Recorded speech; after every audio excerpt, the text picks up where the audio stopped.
அருமை தமிழர்களே, சிவகுமாரின் அன்பான வணக்கங்கள். நான் ஒரு பேர் சொல்கிறேன், நீங்கள் கேள்விப்பட்டிருக்கிறீங்களான்னு கொஞ்சம் யோசித்து பாருங்கள். அவர் பேர் கசுமோ இஷிகுரோ அப்படின்னு பேர். இந்த பேரை வச்சே அவர் ஒரு ஜப்பான் தேசத்தை சேர்ந்தவர்னு நீங்கள் புரிஞ்சிருக்கலாம். ஏன்னா அங்கே தான் பேர்லாம் இந்த மாதிரி இருக்கும் இல்லைங்களா. அங்கே ஒரு பிரபலமான பாடகர் ஒருவர். எந்த அளவுக்கு பிரபலமான பாடகர் அப்படின்னா, அவருக்கு இசை தான் எல்லாமே, சங்கீதம் தான் சகலமும் அவருக்கு. இசையை சுவாசித்து, இசையை பருகி, இசையை உண்டு, இசையை ஜெரித்து, இசையின் மீது நடந்து, இசையோடு தூங்கி, இப்படி தான் இருந்திருக்கிறார்.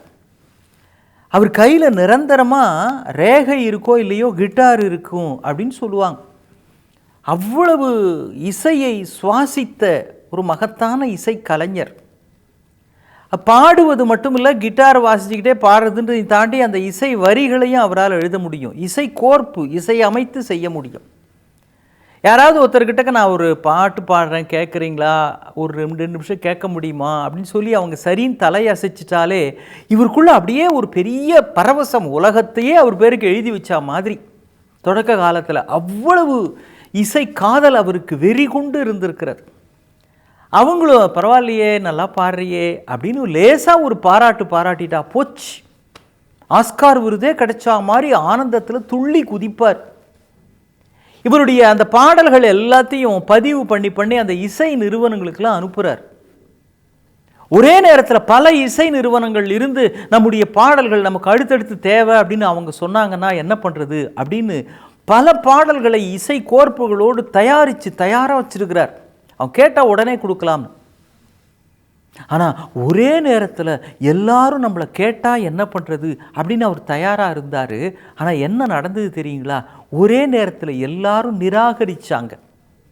சில பேர் அவர் அனுப்பிச்ச அந்த பாடல்களை கேட்கவே இல்லை, பதிவு பண்ணி அனுப்பிச்ச பாடல்களை. சில பேர் கேட்டாங்க ஆனால் பதில் போடலை, சில பேர் பதில் கூட போடலை. அந்த நிராகரிப்பினுடைய வலி, இழப்பு, வேதனை அவரால் தாங்க முடியல. உலகத்தினுடைய மகத்தான இசை கலைஞன் நான் அப்படின்னு பேர் எடுக்க வேண்டும், அதற்கான சகல ஆற்றல்களும் தனக்குள் இருக்கிறது, தொடர்ந்து அதற்காக நான் தகுதிப்படுத்தி கொண்டே இருக்கிறேன் அப்படின்ற ஒரு உத்வேகத்தோட கடுமையான உழைப்போடு செய்து கொண்டிருக்கிற அந்த கசுமோ இஷிகுரோவை எல்லோரும் ஒரே நேரத்தில் நிராகரித்தால் எப்படி இருக்கும்னு நினைக்கக்கூட இவருக்கு அதிர்ச்சியாக இருந்த அந்த விஷயம்தான் நிஜமாகவே நடந்தது. ஒரு பயலும் கூப்பிடல. சில பேர் தயவு செஞ்சு இனிமேல் நீங்கள் அனுப்பாதீங்க, வேண்டாங்க, வேணுன்னா நாங்கள் கான்டாக்ட் பண்ணுறோங்க அப்படின்னு நாகரீகமாக சொல்லி மறுத்துட்டாங்க. இவருக்கு என்ன செய்யறதுன்னு தெரியல. தனி அறையில் உட்காந்து அப்படியே வெதும்புறார். கொஞ்சம் கொஞ்சமாக அந்த இசையிலிருந்து தான் விலக வேண்டும் அப்படிங்கிறது அவருக்கு எப்படி இருந்ததுன்னா, சுவாசிப்பதை நிறுத்த வேண்டும்னு சொல்ல மாதிரி இருந்தது. அதான் இசை உலகத்தில் யாருமே இவர் அங்கீகரிக்கலை அப்படின்றப்போ இவரால் அதை ஏற்றுக்கொள்ளவே முடியவில்லை. மனம் தவிக்கிறது. இனிமேல் இசைக்கும் எனக்கும் எந்த சம்மந்தமும் இல்லையா, இந்த துறையில் நான் மேலே வர முடியாதான்னு தவிக்கிறார். அந்த நிராகரிப்பினுடைய வலி, ஏமாற்றம் தருகின்ற வேதனை தாங்க முடியல அவருக்கு. சரி, இசைக்கக்கூட தானே கூடாது, பாடல்கள் தானே எழுதக்கூடாது, வேறு ஏதாவது ஒன்று செய்யலாமே அப்படின்னு தெருவில் அப்படி போகிறப்போ வரப்போ, கடை வீதிகள் போகிறப்போ, அப்புறம் பஸ் ஸ்டாண்டு பக்கம், ரயில்வே ஸ்டேஷன் அப்படி போகிறப்பெல்லாம் நடக்கிற சம்பவங்கள் எல்லாம், சுற்றி வர நடக்கிற சம்பவங்கள் எல்லாம் பார்க்குறாரு. யாரோ ஒருத்தர் போகிறாங்க, ஏதோ ஒன்று சொல்கிறாங்க, அப்புறம் அந்த சம்பவத்தை உள்வாங்கிக்கிறாரு. வீட்டுக்கு வராரு, ஏதோ ஒரு சம்பவம் நடக்குது, அதையும் இதையும் கோத்து பார்த்தா என்ன அப்படின்னு ரெண்டையும் இணைத்து பார்க்கா அதில் ஒரு சின்ன சிறுகதை ஒன்று இருக்குது. அட, இதில் ஒரு சிறுகதை ஒன்று அடங்கி இருக்குதே, இதை கதையை எழுதி பார்ப்போமே அப்படின்னு தனிப்பட்ட வகையில் தனிமையில் இருக்கிறப்போ எழுதி பார்க்குறாரு. ஒரு சின்ன கதையாக எழுதி பார்க்குறார். அதே மாதிரி சின்ன சின்ன சம்பவங்களை எல்லாம் இவரே மனசுக்குள்ளே கற்பனை பண்ண ஆரம்பித்தார். எப்படி இசை ஸ்வரங்களை எழுதி எழுதி இசை அமைத்தாரோ அது மாதிரி இப்போ சம்பவங்களை எழுதி எழுதி கதைகளாக, அதை சிறு சிறு கதைகளாக எழுதுகிறார். இந்த கதைகளெல்லாம் அப்படியே சில நிறுவனங்களுக்கு, பதிப்பகங்களுக்கு அனுப்புகிறார். அப்படி பதிப்பகங்களுக்கு அனுப்புகிறப்போ முதல்ல ஒரு கதை பிரசுரமாகிறது. அப்புறம் இன்னொரு கதை பிரசுரமாகிறது. அப்புறம் அந்த நிறுவனத்திலிருந்து அவங்களே நீங்கள் தொடர்கதை மாதிரி ஏதாவது எழுதுங்களேன், நாவல் மாதிரி ஏதாவது எழுதுங்களேன், உங்களுடைய நடை ரொம்ப வித்தியாசமாக இருக்குது, எதிர்பாராத இடத்துல பிரமாதமான சொற்பிரயோகங்கள் எல்லாம் அமையுது, ஒரு காட்சியை நீங்கள் விளக்கமாக எழுத போகிறீங்கன்னு நினைக்க போகிற நேரத்தில் சுருக்கமாக சொல்லிடுறீங்க. ஆனால் சுருக்கமாக சொல்ல வேண்டியதை நீங்கள் விளக்கி எழுத எழுத எழுத ஒரு தனி உலகத்துக்குள்ளேயே எங்களை கொண்டு போகிற மாதிரி இருக்குது என்றெல்லாம் அவருடைய புத்தகங்களை படித்தவர்கள் வியந்து பாராட்டுகிறார்கள். ஒரு நாள் அவருடைய நண்பர்கள் ஃபோன் பண்ணி, ஏய் உனக்கு விஷயம் தெரியுமா, இன்னைக்கு காலையில் டிவி பார்த்தியா அப்படின்னு.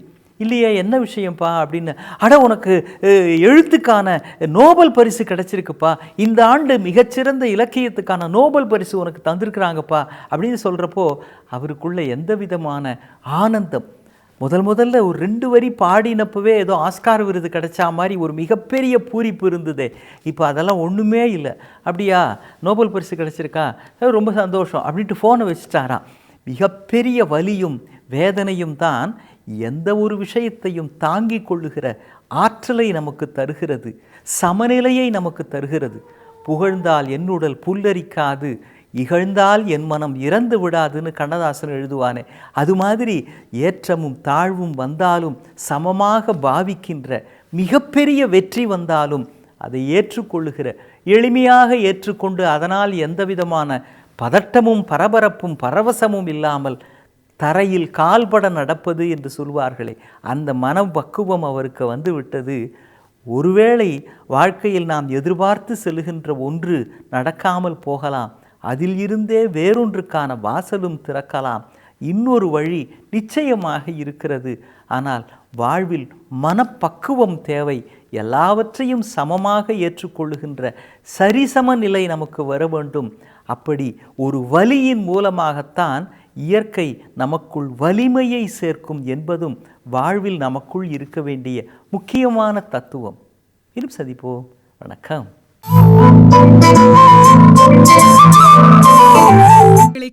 சன் லைஃப் சேனலை சப்ஸ்கிரைப் பண்ணுங்க.